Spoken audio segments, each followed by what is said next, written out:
Yeah, thank you, sir. Yeah, Nakia, you can go live, please. Venkatesh, sir, you're okay, right? Sir, We are live. give me one moment, Nakia. Yeah. Yes, I'm fine. Okay. Sir.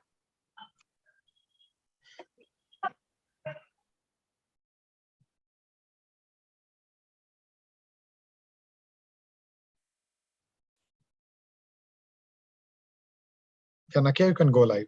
You can give the countdown and you can go live. So we are live now. Thank you. Hello and a very good evening to all. My name is Sanjay Prakash. I'm the Regional Business Manager with Pfizer Oncology. It's my privilege to welcome today's esteemed panel faculty members and also the healthcare professionals who have connected to this meeting virtually.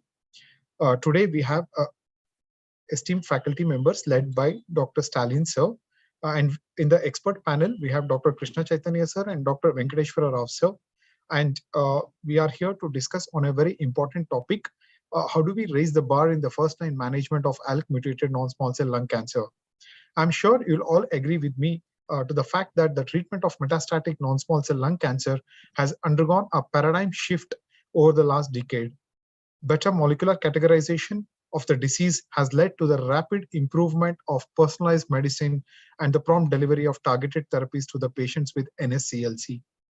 The discovery of EML4 ALK fusion gene in the limited subset of these NSCLC patients and the subsequent clinical development of Crizotinib in 2011 has been an impressive milestone in the treatment of ALK mutated non-small cell lung cancer. However, after the introduction of Crizotinib, there have been a subsequent generation of ALK inhibitors which has taken over with better clinical outcomes. To discuss more on this, on the first-line management of ALK mutated non-small cell lung cancer, I invite today's program moderator, and it's my privilege to introduce Dr. Stalin Chowdhury sir, who is an associate professor and consultant medical oncologist at Nizam's Institute of Medical Sciences, Hyderabad. Sir, welcome to the talk. It's my privilege to introduce you. Sir has been awarded as a best teacher. He's got a keen interest in teaching and by the Telangana state government in 2019. To his credit, sir has more than 10 publications in peer-reviewed national and international journals, presentation at various national conferences, and he is a co-investigator for 4 clinical trials. Sir is the program moderator and he is joined by an expert panel, Dr. Krishna Chaitanya sir, who is an assistant professor and consultant medical oncologist at MNJ Institute of Oncology, the Regional Cancer Center at Hyderabad. And we are also joined with Dr. Venkateshwara Rao sir, who is a consultant medical and hemato-oncologist at Omega Hospital, Visakhapatnam. Doctors, I extend a very warm welcome to this talk. And with this, I request Dr. Stalin sir to take over the proceedings from here. Thank you. Yeah, thank you, Sanjay. Thank you for your introduction. So for the next 45 minutes to 60 minutes, we'll be discussing on the management of first-line ALK rearranged NSCLC. Am I audible clearly? Yes, sir. And my screen is visible, right? Yes, sir.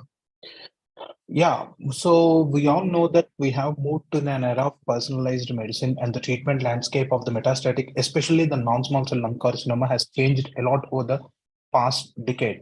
So we moved from treating a non-small cell lung carcinoma as a single disease entity to identification of various driver mutations, first EGFR, then ALK, then ROS, then certain other various rare mutations like BRAF, MET, exon 14 skipping mutations, RET, and NTRK. So we all know that EGFR and ALK are the 2 most common driver mutations we observe in non-small cell lung carcinoma, especially the adenocarcinoma of the lung. And the development of first, second, and third generation TKAs in both the management of metastatic EGFR positive non-small cell lung carcinoma and the ALK was a great success story in the management of advanced non-small cell lung carcinoma. So the objectives of this meeting are we will briefly see what is the lung cancer overview, what are the incidence and the current treatment options. So what is the role of the CNS disease in ALK positive NSCLC at diagnosis and how we manage it and how we use treatment sequences. And briefly, we will focus on the Lorlatinib, which is a game changer in the management of metastatic ALK rearranged NSCLC. We know that according to the Globocon 2020 data, it is the second most diagnosed type of cancer, leading cause of the cancer death in 2020. and 1 in 10 patients with cancer and 1 in 5 cancer deaths, that is 18%. We all know the problem with the lung cancer are 90 to 85 to 90% were diagnosed in the advanced stages, and the mortality rate of lung cancer is very high. And coming to the India, so approximately the incidence is 70 to 75,000 cases, and it is expected to increase by 150 to 160% by in the next 20 years. Similarly, the mortality is going to increase significantly in the next 20 years, according to the Globocon estimated. So coming to the incidence of ALK, so I will the majority of the next part of the talk is concentrating only on the ALK rearranged NSCLC, and the ALK gene rearrangement in lung adenocarcinoma is the second most common after the EGFR. So various publications initially, when ALK was identified, it was said that the incidence of ALK in metastatic NSCLC ranged from 2 to 3%. But as the testing increases, as the IHC became the one of the standard modality of the testing for the ALK, the incidence has hugely changed. So many publications from India also stated that the incidence of ALK ranges from approximately 8 to 10%. And globally, so we have a good amount of ALK positive cases from a country like India, where adenocarcinoma was the predominant histology.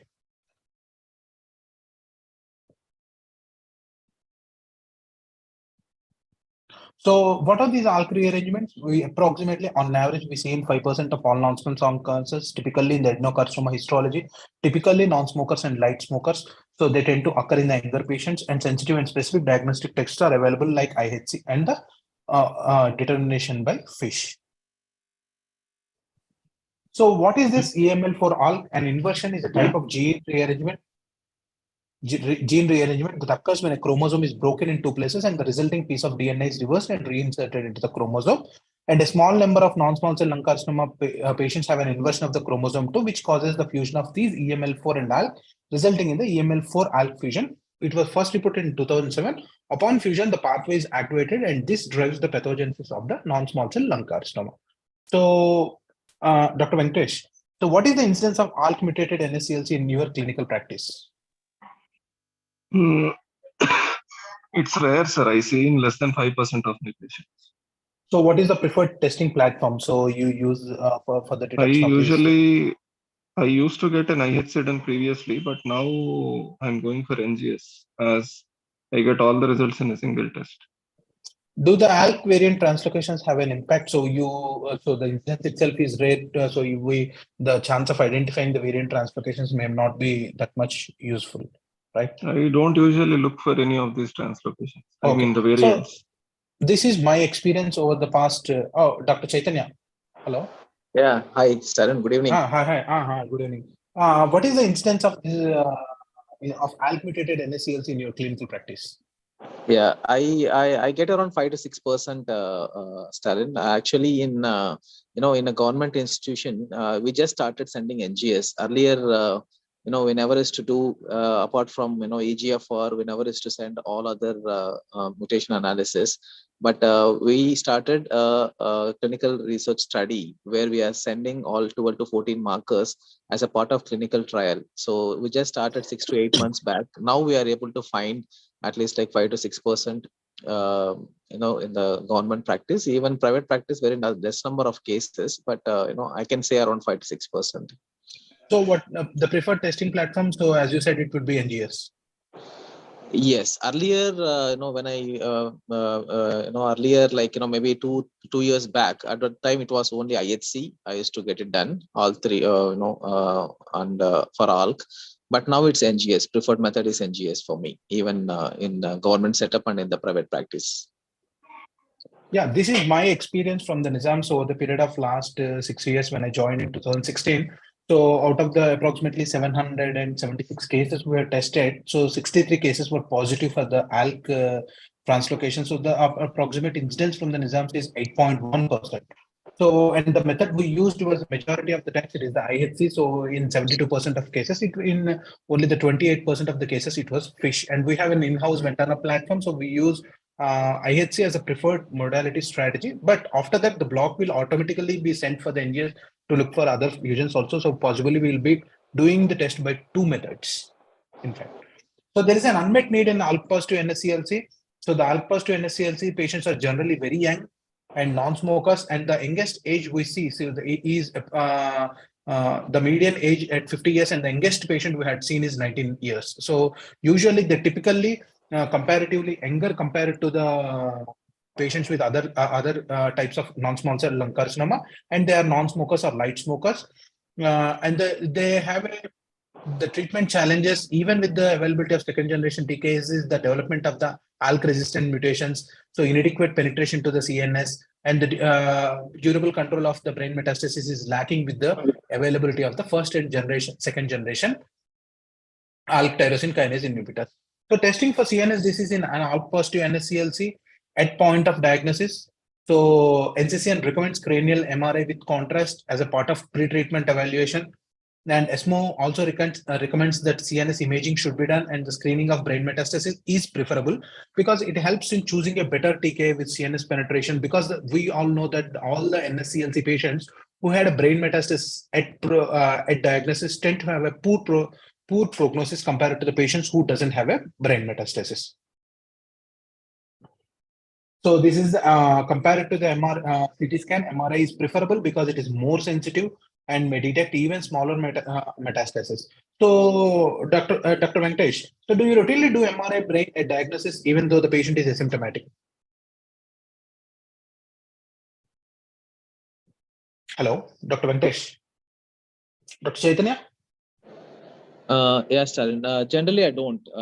In the routine practice, I don't do MRI brain unless they are symptomatic. But as you said, there is recent evidence, and getting a better molecules, apart from the ALK inhibitors, even for the EGFR and the other, other mutation analysis, where we are finding a very good brain penetrant, therapy is available. I would prefer now, maybe I have to change my practice and do MRI brain as a routine thing. Better to when we have a choice of all the drugs, when the patient is affordable and when they can go for a better molecule, I think I would definitely plan MRI brain even they are asymptomatic. How often do you find brain metastasis at diagnosis? I would say in a lung cancer patient, I would find around 1/4 of the cases having a brain metastasis, and maybe only 5% of them, maybe out of the 25%, maybe only 5% may be symptomatic at the time of presentation. It can be, it may not be a classical presentation of a raised ICT, maybe a mild giddiness, I don't know, just once a while having a mild headache. So these things also we should consider, and we should suspect involvement of the tumor in the CNS. Dr. Venkatesh, so what is your opinion? So I usually do a PET CT at diagnosis, and only for symptomatic patients I'm getting an MRI done as of now. And usually what I prefer is a CNS penetrant TK itself in the first line therapy. So it may not make much difference. That's what I feel. But if the patient is symptomatic, I'll try to get it done and go for radiation therapy initially. Okay. And regarding percentage of patients, as Chaitanya sir said, it's approximately 1/4. Yeah. So this is our also experience. So especially in these ALK positive patients, they tend to have a higher incidence of brain metastasis at diagnosis or at progression compared to the patients who or other subtypes of metastatic non-small cell lung carcinoma. So this is from our experience of those 63 ALK positive NSCLC, the brain metastasis at diagnosis was seen in 21% of the cases. So managing CNS disease at the point of diagnosis. So we know that the local therapies can be given like whole brain and stereotactic therapy. So these are especially beneficial when the patient is being started with the first generation, second generation TKs because they have a poor penetration to the CNS, and the patient can land with a significant focal neurological deficit if they are not addressed locally.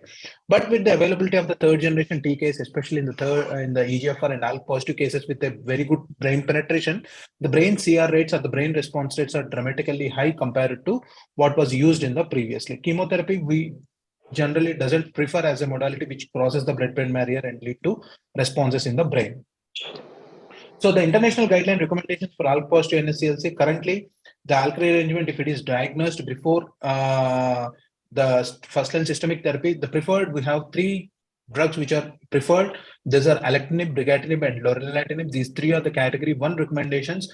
So others are Ceritinib and Crizotinib, which are the first and second generation TKs, and we have moved from them to the third generation TKs, which are the preferred now in the management of ALK positive NSCLC.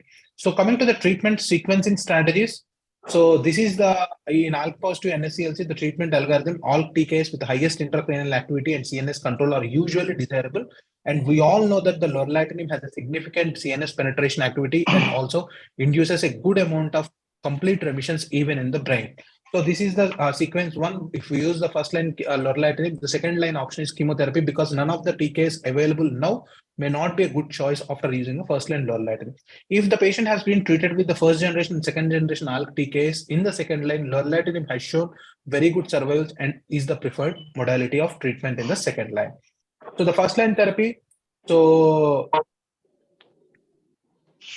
in summary, so in newly diagnosed patients with ALK positive NSCLC, the incidence of brain metastasis ranges from 20 to 30%. And the international guidelines like NCCN and ESMO, they recommend the testing for CNS metastasis at diagnosis through cranial MRI with contrast. And several ALK TKs have been evaluated in the first line setting of ALK positive NSCLC patients with baseline CNS disease, demonstrating the prolonged PFS and intracranial efficacy. And Lorlatinib is a kinase inhibitor which is indicated for the treatment of these adult patients with metastatic NSCLC who are ALK positive. And in the first line setting, Lorlatinib has the potential to manage and prevent the emergence of CNS metastasis. So when choosing a therapy in the first line setting, so we need a drug which has very efficacious, which improves the overall survival and has a CNS activity which produces a good amount of progression-free survival and response rates. So, in fact, we see the first majority of the times, the major factor we see are the overall survival, and also the improvement in the quality of life. And for a disease like ALK positive NSCLC, where the progression in the CNS is common and the failure of the disease commonly occurs in the CNS, and majority of the patients having CNS disease at diagnosis, a drug with CNS activity also should be the treatment of choice when choosing a first-line therapy. Coming to the Lorlatinib, we all know that it is a selective ATP competitive, highly potent third-generation ALK TK, excellent brain penetration to address the brain metastasis, with improved clinical outcomes with overall and intracranial activity in patients with previously untreated ALK positive advanced NSCLs. And upfront treatment can completely suppress or at least significantly delay on-target resistance, leading to a more durable clinical benefit. This was rationally designed to address the unmet needs in ALK positive NSCLC. The two unmet needs in the management of ALK positive NSCLC are the development of the resistance mutations if we treat them with the first and second generation TKs. Second thing is the failure in the brain. So Lorlatinib is the drug which addresses both the unmet needs in ALK positive NSCLC, like with effective CNS penetration and retention, and which binds with high affinity to most of the ALK resistance mutations. So this is in a phase 2 study. Lorlatinib demonstrated marked intracranial activity, and results suggested that as a first-line therapy, it may be a good choice in managing and preventing the emergence of the brain metastasis, and also demonstrated clinical activity in patients whose treatment failed on first and generation ALK TK inhibitors. And in untreated patients, the results suggested that Lorlatinib may eliminate rare pre-existing subclones which harbor the ALK resistance mutations, and they delay the emergence of such resistant subclones. So this is the phase 3 CROWN trial, so which led to the approval for the Lorlatinib in the frontline setting. The key eligible criteria is stage 3-4 P4 ALK positive NSCLC without prior systemic treatment, with a good performance status and with greater than 1 extracranial measurable lesion with no prior radiation required, and asymptomatic treated or untreated CNS metastasis were also permitted. And the patients are randomized to Lorlatinib 100 mg once daily and Crizotinib 250 mg BD, and with a primary endpoint of progression-free survival and secondary endpoint of overall response rate, intracranial response rates, and the duration of response of the intracranial metastasis, and overall survival, safety, and quality of life. These are the baseline characteristics. The median age is approximately 55 to 60%. And the brain metastasis at baseline, you see in both arms, the 25, approximately 1/4, as Dr. Chaitanya and Dr. Venkatesh has told, approximately 1/4 of the patients had brain metastasis at baseline. In the most common histology, we know that it is a squamous adenocarcinoma. And this is the 18-month follow-up data. So the median progression-free survival at 18-month follow-up is not reached with Lorlatinib, whereas it is 9.3 months Crizotinib. And the PFS at 12 months was doubled, 39% versus 78%. with a hazard ratio of 0.28. And the progression-free survival by the investigator, it is also almost 35 versus 80% with a very good hazard ratio of 0.21. So across all subgroups, whether the patient has a brain metastasis or not, whether he's an Asian or non-Asian, male or female, so whatever you take, smoker or non-smoker, so younger age or older age, so all subgroups benefited with Lorlatinib significantly. See, all the hazard ratios are less than 0.5. So whatever you take the subgroup, the hazard ratio is less than 0.5, and all subgroups benefited significantly with Lorlatinib compared to the Crizotinib, and the PFS benefit of Lorlatinib over Crizotinib was consistently observed across all the pre-specified subgroups. And the objective response in the intention to treat population among patients with brain metastasis at baseline. So the overall response rate was 76% with Lorlatinib, which is only 58% with the Crizotinib, and significantly more patients in the Lorlatinib had an objective response compared to the Crizotinib, and the median duration of response and the median time to response were also, even though the median time to response was similar between both of them, and the duration of response was significantly better with Lorlatinib compared to the Crizotinib. And the intracranial response rates, it was 66 versus 20%, and with measurable brain metastasis, it was 23 versus 82%, which was highly significant. With it, even in the patients with measurable brain metastasis at baseline, the median duration of response was not reached. And this is the survival without CNS progression. See this line, which was almost flat, and median time to CNS progression was not reached, and patients alive at 12 months without CNS progression was almost 96%. So 36% more patients had or alive at 12 months without CNS progression. See the hazard ratio. You will never see such a hazard ratio like 0.07. And this is the cumulative incidence of CNS and non-CNS progression as first event, which was better with Lorlatinib compared to the Crizotinib, with the hazard ratios of 0.06 and 0.3. And this is the overall survival at the time of cutoff. So with a hazard ratio of 0.72, and the median overall survival is not reached in two groups. And we had a follow-up of data of this, and this for the initial 18-month data, at that time of data cutoff, the OS was still evolving. Hence, the between group difference in the overall survival was not significant. So this is the median treatment duration, which was only 9.6 months with Crizotinib, whereas it was not reached with the Lorlatinib. And any grade adverse events were seen in all patients, and the grade 3-4 adverse events were slightly higher in Lorlatinib, but there's quite manageable, can be managed with dose reductions, and the fatal adverse events were very less in both arms. So these are the, we all know that Lorlatinib causes hypercholesterolemia, hypertriglyceridemia, edema, weight increase in weight, and peripheral neuropathy, but they all can be managed with effectively with temporarily stopping the drug or reducing the dose. So this is the graph which shows that the change from baseline in global scores, there is a significant improvement in the quality of life with Lorlatinib compared to the Crizotinib with a significant p-value. So this is the 36-month follow-up data. So we have almost 3-year follow-up data. See, in the intention to treat population, the progression-free survival was almost 63.5% versus 18.9%. And the PFS median was still not reached at 36-month point. So which was the hazard ratio of almost 0.27. And the median duration of response is also not reached. So at a median follow-up of 3 years, so the PFS was still not reached in the Lorlatinib. So which shows that it is very highly efficacious tyrosine kinase inhibitor compared to the Crizotinib. And like the previous data at 18 months, all subgroups significantly benefited. You see, even at the 36-month follow-up, the hazard ratios, all the hazard ratios are less than 0.5. And so the similar results, the patients with baseline brain metastasis or without baseline brain, in both subgroups, Lorlatinib significantly improved the progression-free survival. And in both subgroups, the median progression-free survival is not reached with Lorlatinib.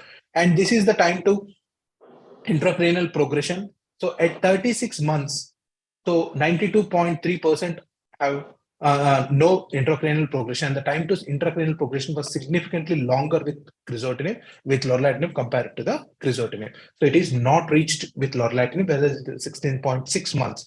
So this is the intracranial time to progression patients with baseline brain metastasis. Even this is not reached with a hazard ratio of 0.1. So in 73% of patients, there was no progression in the brain metastasis. Those who even in patients without brain metastasis, see 99% didn't develop brain metastasis in patients without baseline brain metastasis. Only 1 out of the 112 patients without baseline brain metastasis exhibited intracranial progression on lorlatinib. See how, so 99% of patients doesn't have an intracranial progression in patients who doesn't have.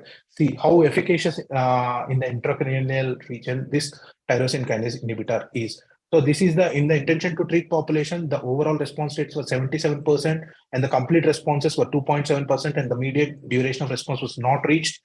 And you see that in patients with any brain metastasis, almost 65% had an intracranial or overall response rates, and almost of them 60% had a complete response. So in patients who got an intracranial response to lorlatinib, majority of the patients get a complete intracranial response, and with that that response is also not reached. The median is not reached. That is long sustained response in the intracranial we'll get with the lorlatinib.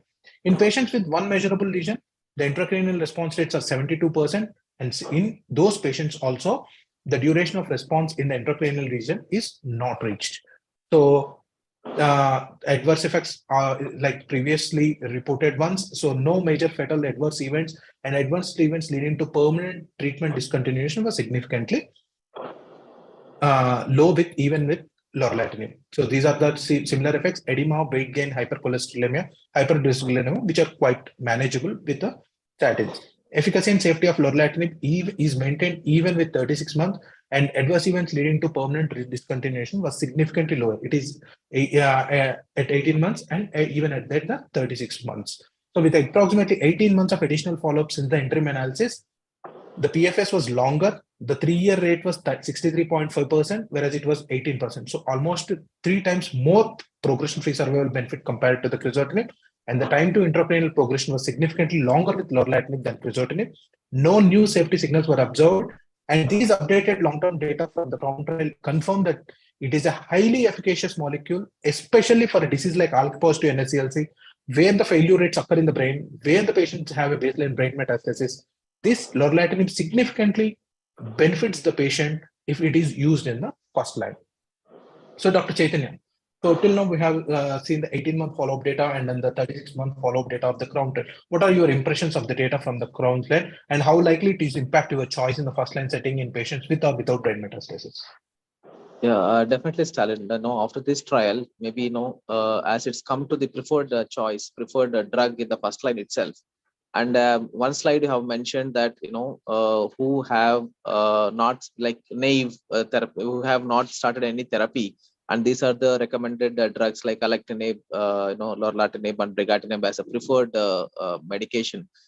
But I feel even once we start the medication, once we start a chemotherapy, before we get this molecular analysis, once we get it's a mutation, or once any target therapy, any targeted mutation is found, I think it's always better to switch immediately to, this is my personal opinion, of course, and it's always better to just immediately shift to the one of these TKIs. As you said, the chemotherapy, there will be very hard to cross the brain, and most of the patients who can afford for immunotherapy along with chemotherapy.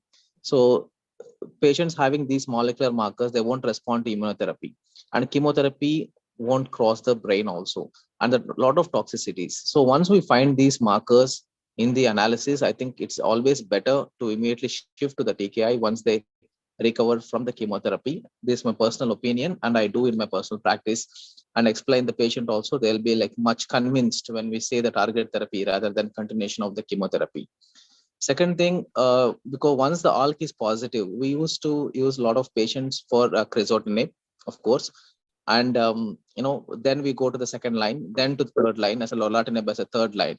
But now, because of this trial, now I intend to use lorlatinib in the first line because of the data what we have seen, the hazard ratios which I have explained, like 0.28, we haven't seen any of the trials like ALEX, JLX, or Ascend, or the other Brigatinib trials also. We haven't seen such hazard ratios for the PFS of 0.28. All of them had around 0.4, but this is the best drug which has shown that PFS benefit. And the second thing, the CNS, as I said, doing an MRI brain upfront and finding the metastasis, I stand corrected.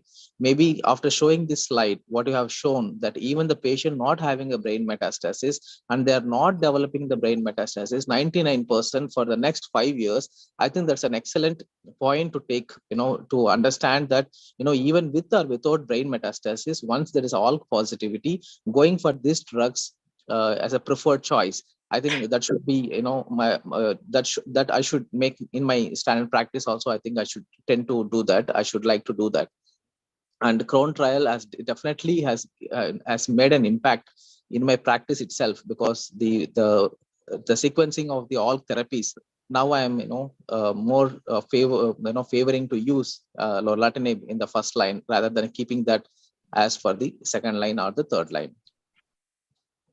Dr. Venkatesh, so what is your impression on this data from the Crohn, the 18-month and 36-month follow-up, and how likely it impact your practice? Data is very promising, sir.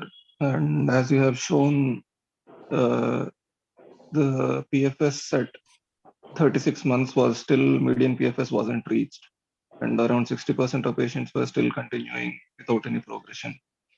Previously, I was thinking of sequencing with second line Alectinib followed by Lorlatinib. Maybe that would have given a better PFS, but no trial has shown 36 months PFS till now, and I think that's great in first line setting. So there's no confusion as we had in EGFR, whether we should sequence first with first generation and follow it up with osimertinib. I don't think there is any controversy here, and we should definitely go with Lorlatinib in first line if there are no constraints. Yeah, I agree. Regarding with both brain of you. metastasis, agreed that Lorlatinib is the first choice irrespective of whether brain metastasis is present or not. Yeah, so I agree with you, and I agree with this Chaitanya's statement that so even though the patient was started for some symptoms, the chemotherapy, as soon as the driver mutation report is available, in my practice also, previously the traditional teaching was to give 4 cycles of chemotherapy and then switch over to TKI, but I stopped it. I stopped it completely. As soon as the driver mutation report is available, so even though the patient has received a chemotherapy, I start the patient on TKI. So that is a very valid option, because we know across all the trials of chemotherapy compared with the EGFR or ALK TKIs that the TKIs significantly improve the quality of life with very minimal side effects, and chemotherapy is not at all a choice in the first line therapy, even though the patient is responding. So Even these I are the do the NCCN. same, sir. Yeah. So this is the NCCN guidelines for the first line treatment of NSCLC. So the first preferred is Lorlatinib, Brigatinib, or Alectinib, as I had shown to you. So in patients discovered during first line therapy, so this was the complete planned systemic therapy, including maintenance and interrupt followed by. So what I do is, as I told clearly, I interrupt and start on a tyrosine kinase inhibitor. So this is the Lorlatinib in first line treatment of patients with ALK positive non-small cell lung carcinoma, a network meta-analysis. So in this network meta-analysis, so these are the various drugs. And so this is the relative effect of the Lorlatinib compared to all the treatments, the hazard ratios. And it says that, so Lorlatinib is an effective first-line treatment for ALK positive NSCLC when compared to Crizotinib and all other next-generation TKIs. This is the hazard ratios for the progression-free survival, and it clearly shows that so Lorlatinib is an effective first-line treatment for ALK positive NSCLC, and it outperforms all the existing ALK tyrosine kinase inhibitors. So this is the relative effect. So Alectinib may be slightly similar, but compare all the hazard ratios you see, there is no statistical difference between Lorlatinib and the other treatments for the overall survival. However, the OS was immature for many of the included studies. So this is the comparison. This is the another network meta-analysis. And in terms of the PFS, the results indicated that Lorlatinib was the best treatment choice for patients with ALK inhibitor naive or untreated NSCLC. And future head-to-head trials addressing the relative efficacy of Lorlatinib, Alectinib, and Brigatinib are warranted. And this is the Lorlatinib PFS advantage over Alectinib and Brigatinib. So see this, the hazard ratios of 0.54 and 0.59 in untreated patients and in ALK inhibitor naive patients. So, and results from a meta-analysis including only randomized control trials of ALK positive TKIs with head-to-head comparison with crizotinib indicate that first-line lorlatinib is the best treatment of choice in terms of PFS, and the lorlatinib shows a significant PFS advantage versus brigatinib and alectinib with a probability to reach the best PFS of 97.4% in previously untreated patients. So across all subgroups, so lorlatinib is favoring is better compared to either alectinib or brigatinib. So if you rank this, so definitely the lorlatinib becomes the better TKI compared to the alectinib and brigatinib. In terms of the PFS, the results indicated that lorlatinib was the best treatment choice for patients with ALK inhibitor naive or untreated ALK positive advanced NSCLC. And among lorlatinib, alectinib, and brigatinib and crizotinib, lorlatinib had the highest probability to reach the best overall confirmed response rates of 48% and intracranial confirmed response rates of 44%. And it significantly improved progression-free survival than brigatinib with a hazard ratio of 0.57 and alectinib with a hazard ratio of 0.59, although there was no significant difference in terms of OS and adverse event analysis. So what are your impressions of the CROWN adverse events? So how is your experience of lorlatinib adverse events and how do you currently manage these adverse events in practice? So Dr. Chaitanya? Sir, I have only 3 patients. That too, they are not my direct patients. I endorse them for for some insurance purpose or from government health health schemes like CGHS. So those are not my direct patients, but they come to me for follow-up and as well as for this endorsement. At the time, I tend to ask this, how they are doing. And it's like, I haven't seen maybe osimertinib is one of the drug where we don't find much of the toxicities, and this is the second drug I found where most of them, even though in the trials they have mentioned like edema, weight gain, hypertriglyceridemia, lipidemias, but all the 3 patients, I think they are like doing very well, and they had a very mild that one patient had a very mild hypertriglyceridemia, cholesterol was normal. Other 2 patients, they were females, they are doing very well. And with the limited experience what I have, I think the side effect profile is very good compared to all TKIs. And the efficacy and toxicity, when we are like happy with these both efficacy and toxicity profiles, I think this would be our first choice when we think about ALK inhibitor. Dr. Venkatesh? I haven't used in any patient yet. Okay. So no direct experience. So I have used in approximately 4 to 5 patients. So, but majority of the times I used it in the third line setting, second or third line setting. So it is not a bad drug. So in fact, if you ask me to say it is definitely not bad drug. So the side effects are there, but they are quite tolerable, and all the patients have tolerated the drug well. So 100 mg dose drug well. So even in the third line setting and the second line setting. So I have no experience of using it in the first line setting, although the data is promising, and if a patient is really affordable for it, so I tend to use it in the first line setting. So from my limited experience of 4 to 5 patients which I have used, so there it is a quite tolerable drug. The 100 mg is okay. So, and it is efficacious. It is efficacious even in the third line setting. So this is from my practice. And the clinical management of common adverse events and the dose adjustment guidelines.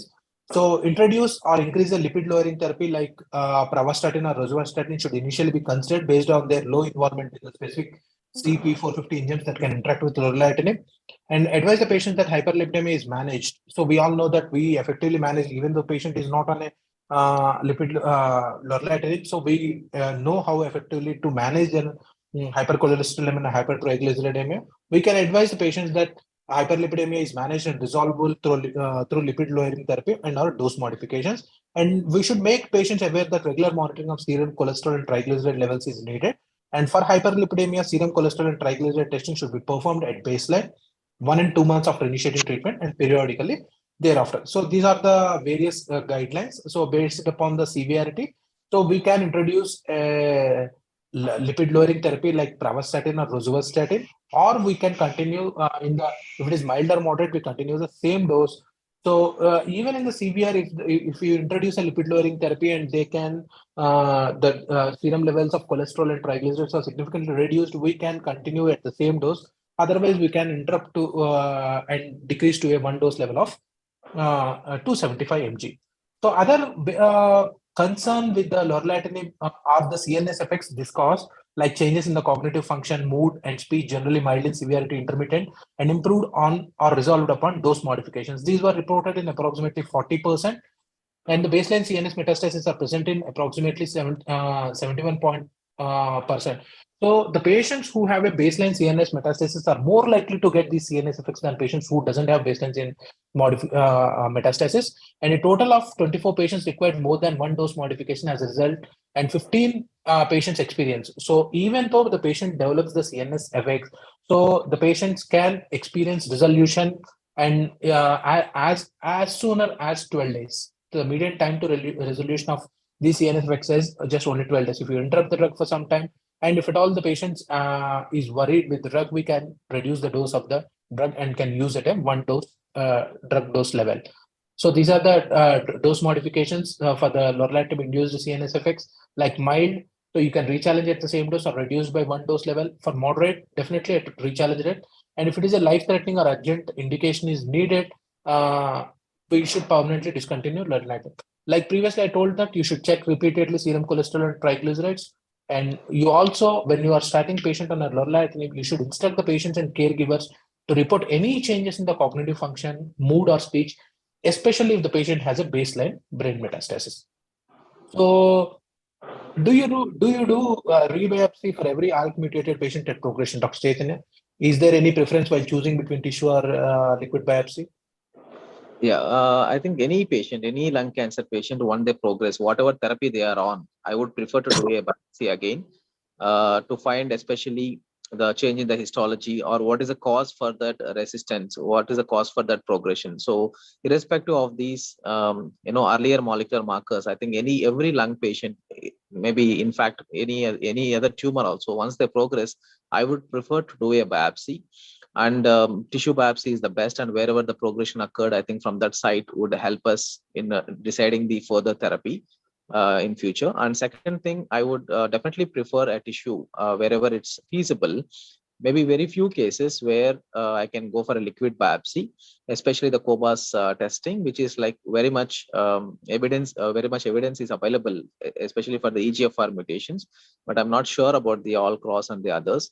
And the reason for me to go for a tissue biopsy is to see the histology and as well as they find these mutations. And there will be a large tissue so that we can make, PDL1, if it is not done earlier, we can do that. So there will be a lot of advantages if we get a tissue. Where it's not possible, only I'll go for a liquid biopsy. Dr. Venkatesh?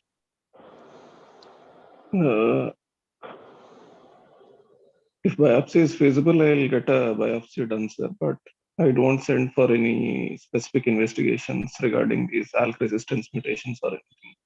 Like in EGFR, where we send for T790M. Do you believe in sequencing TKs, or do you think the most potent agent should be used upfront? Dr. Venkatesh? Sir, as I already mentioned, the median PFS is, extremely superior in Crown trial. So I don't think there's any role of sequencing, and we should go for Lorlatinib in first line. Dr. Chaitanya? Yeah, I think the sequencing, when we think about sequencing, a lot of factors will come into play, especially the finances. If that is not an issue, I think the best treatment, upfront would be preferred for us and as well as to the patient, because if the patient is on the single drug for a longer period of time, that will give him extreme satisfaction that he is doing very well, rather than sequencing the patient every year, like all the TKIs, EGFR or all, they'll have an initial first line a PFS of around 1 year, then it will fall to 8 months, then it will fall to 6 months. So it will be like even the patient will have a lot of psychological stress regarding the status of his disease. Once he knows that after 1 year or 1.5 years on single drug he's doing very well, and the repeated scans also doing very well, that gives him extreme satisfaction, and as well as the quality of life definitely will improve. The confidence in the therapy also, it will be much better. So for various factors, for various reasons, I would like to start the best treatment upfront. So we don't know how many of the patients will go for the second line. Again, we know that in India, they have multiple options. Once the disease progresses on first line, most of them will shift to either Ayurvedic or herbal medication. These are all the other issues also will come into play. Now I have earlier it used to be like, where even you can use in a second line and you have a similar survival. But even if you have a similar survival in sequencing, but it's always better to start the best drug upfront for various all these reasons. Yeah, I agree with you. So definitely, if the patient is affordable, we need to use the most potent agent. And across all the data of 18 months and 36 months, it was proven that Lorlatinib is superior. And if Pfizer people come and ask me one question, will you use Lorlatinib after this 36-month follow-up? If you use Lorlatinib in all patients of your ALK positive NSCLC, I say yes. If you give it at the cost of Crizotinib, because ultimately whatever we talk, so in India, especially in a center like Nizam's, so what plays the roles and a center where Chaitanya is there, like MJ, so where the thing matters is the finances. So that lead us to choose the pathway of sequencing the tyrosine kinase inhibitor.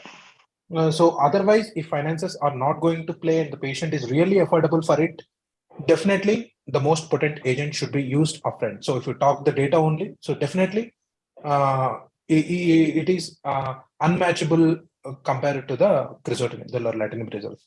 So the resist pattern of ALK TKs, the resistance to second generation ALK TKs is largely driven by the secondary ALK domain kinase domain mutations, especially the Z1202R. So this is a most common mutation which causes the resistance to the second generation ALK TK inhibitors.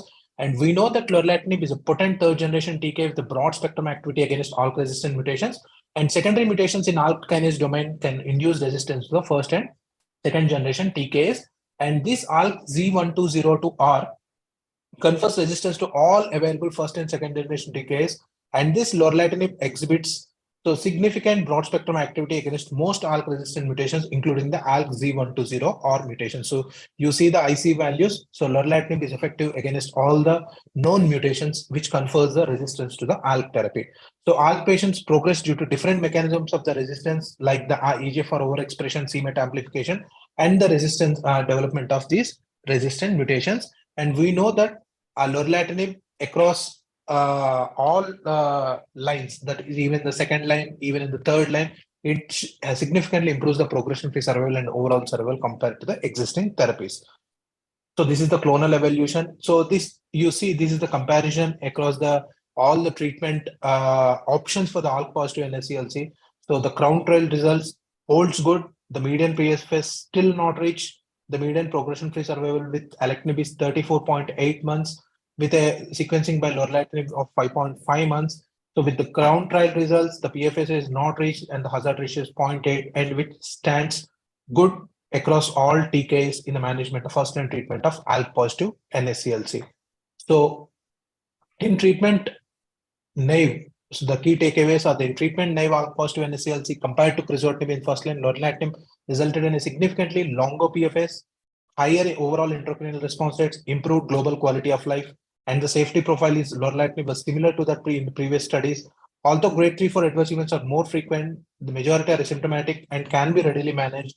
With sequential ALK inhibitor treatment, approximately 35% of patients will develop compound ALK resistant mutations on Lorlatinib with a solvent front. So ALK Z120 are containing compound mutations which may become the most common on-target resistance mechanism, which may become the common on-target resistance mechanism and are predominantly refractory to all known ALK TKI inhibitors. So these results support that Lorlatinib should be an effective first-line therapy for treatment with advanced ALK positive NSCLC. Thank you. Thank you, Dr. Chaitanya and Dr. Venkatesh, for the very nice interactive discussion. Thank you, Pfizer. Over to Sanjay. Thank you, sir. Yeah, thank you, sir. Thank you, sir, for that wonderful moderation. And I also thank today's expert panel, Dr. Krishna Chaitanya, sir, and Dr. Venkateshwar Rao, sir, for your expert opinion. It was past 1 hour of great value addition to the attending healthcare professionals. And as a take home, as you mentioned, sir, with the options that are available to treat the first-line ALK inhibitors and the outcome of the Crown trial and the discussion on the network meta-analysis and your opinion, which is more important in the clinical decision making, I'm sure to the attending HCPs, the first-line management would be quite easier in the office tomorrow morning. So with this, I extend thanks to Dr. Stalin, sir, for wonderfully moderating the session, and thank Dr. Krishna Chaitanya sir and Dr. Venkateshwar Rao sir for their expert opinion. We look forward to have you on a scientific platform for the discussion in the future, in the near future. So thank you so much. Thank Good you. night. Thank you. Right. Thank you for all attending the meeting. Thank you. Good night. Thank you. Thank you.